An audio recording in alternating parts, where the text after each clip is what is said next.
With every drip comes a story. Maybe this next drop once moved through the mighty Miami, flowing freely before finding its way into your water. But all of those stories and all of that water has to start somewhere, and that somewhere is right under your feet. Well, the Dayton area is very blessed to have this kind of resource. It's called the Great Miami Buried Valley Aquifer. We've discovered its rising tide could lift the area to new heights and write the next chapter in the region's economic story. The one thing that sets Dayton apart is that we have a really strong aquifer. Tom Rambisek has had much more than just a taste of the aquifer's importance. Well, the aquifer that's under the city has been a strong influence on having the corporation here. Tom is president of Crystal Water and Buckeye Vodka.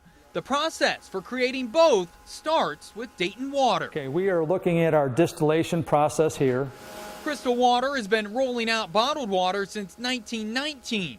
The vodka operation started recently, but has already won a gold medal for taste.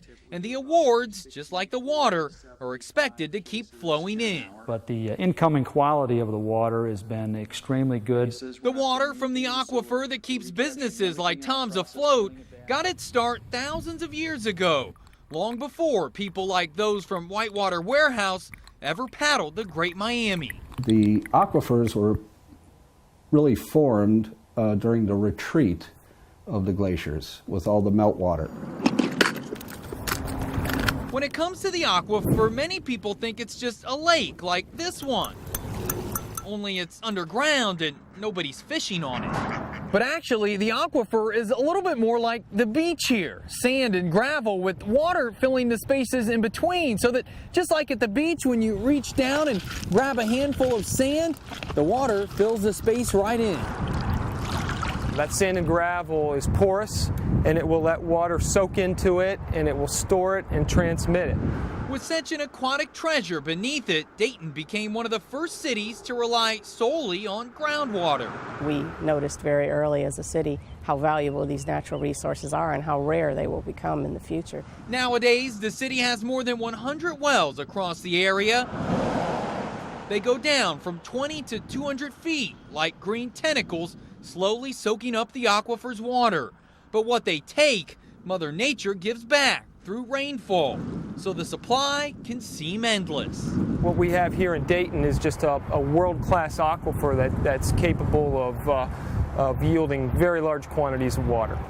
In all, the aquifer contains 1.5 trillion gallons of water, an amount so high it's hard to even put into perspective. 1.5 trillion. Lots of water, an abundance of water. But as the recent documentary, Last Call at the Oasis, tries to show, other communities may not be as fortunate. But when you use water in such quantities that it exceeds the capacity of the system to renew itself, we have a problem. That's where this pot and bottle come in. Water is going to be a scarce resource for our country sometime in the near future.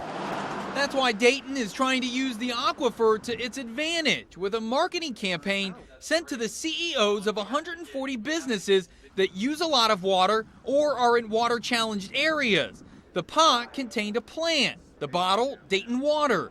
The idea is using the water to make your plant or business grow. The campaign was more about Dayton as a whole. The water was the hook, the water was one of our targeting factors, but selling Dayton as a whole was really what it's about.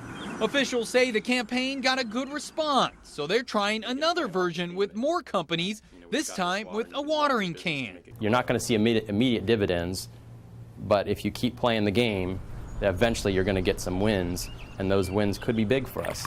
So perhaps one day the aquifer could lead to rivers of cash for the area, but no matter what, it's already paid huge dividends for the Miami Valley.